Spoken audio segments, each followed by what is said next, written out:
So today we're going to learn how to figure out a multiplication product using partial products. You'll notice in the word partial that we actually see the word part. And that's what we're going to do today. We're going to break our product into parts. So let's start with a multiplication such as 26 times 3. If I were to draw that into a rectangle, I could figure out the area of that rectangle by multiplying 26 by 3. And I could figure out that whole area. But today I want to break that into a smaller rectangle to make it more manageable. So I'm going to break it into parts.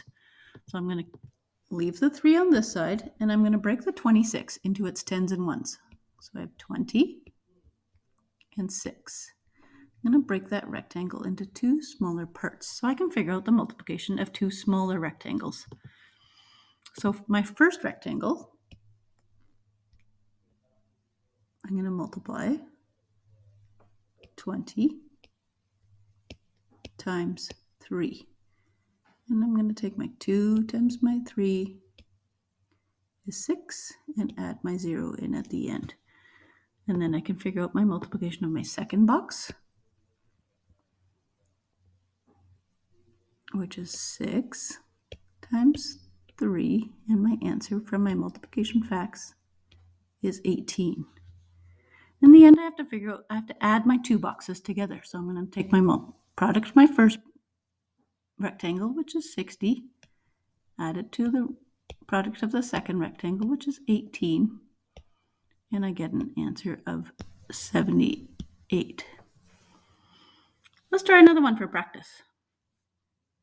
Let's multiply 32 times 5. We'll draw a rectangle into its partial products, and I'm going to break my 32 into its tens and ones, so I have 30 plus 2 into 2 rectangles multiplied by 5. And let's multiply my first rectangle. 30 times 5. 3 times 5 is 15. And I add my extra 0. And my second rectangle.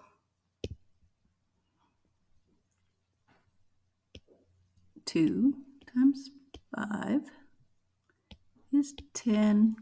And in the end, I add my 2 multiplication products. 150 plus 10 is 160. Thank you for watching.